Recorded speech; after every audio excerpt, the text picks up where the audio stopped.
the miter saw. Honestly, okay, we'll go through what you should wear. You should wear safety boots and safety glasses. But it's like the table saw.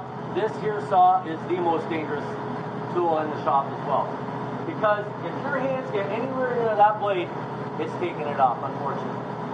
So it will make, this here type of saw will make 3 types of cuts. It will make a cross cut, which is perpendicular to the grain of the wood. It will also cut miters. So you can tip it on 45 degrees, 30 degrees, 22.5 degrees if we're cutting roofs for a 512 pitch or whatever.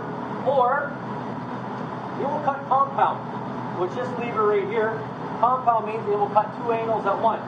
So not only will it cut 45 degrees to the board, you can also tip the head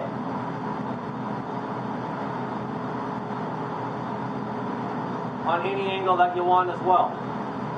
So the only thing that this type of saw you need is if you were cutting roof rafters, if you were cutting into an existing roof, which like a hip roof or something like that. We don't do that in this class, but that would be the only time that you would need to do that. Then you lock when it hits 0. You lock this lever. Any other time, do not touch that lever, or this here is not going to be 90 degrees to the table, right? So if we wanted to cut a miter, now most of the material we get in this shop is warp. So this here board is only 3/8 of an inch, 3/4 of an inch, and you can tell we planed it already, so it's not really warped. So we can go ahead, push it tight against the fence. There's a button on the side that you have to push first before it will engage. It's like a safety button, right? Right now, see, I can't.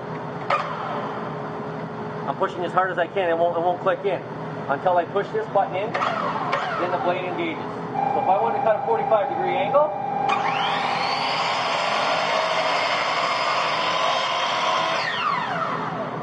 wait till the blade stops, lift it all the way up, remove the material.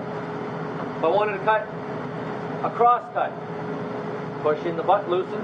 There's a lock on you can lock any angle you want, so you loosen the knob off, push the button up from the bottom, bring it to 0, wait till it clicks in, lock it, push it against the fence. Always, always, always make sure your hand is at least a foot away from the blade. If the wood is too small, cut it on the bandsaw. All right? Here's the hand symbol right here. You want to be at least, I think this is 8 inches, but I like it 8 to 12 inches is plenty good enough. You want to have even pressure against the fence. Come down. Usually there's a mark on it. Press the button. And you cut a cross cut. What else can we say about this saw? This tool does also have a brake on it, so it stops the blade relatively quickly. It's stopped within a second or two after you finished your cut. Make sure you put your waste in the garbage and don't make a mess for anyone else. And that's basically about it. The dust collector is this big silver hood that's been made for us here, and this will cut down a lot of the dust. The vent is open, as you can see, but you need to double check that before you use it.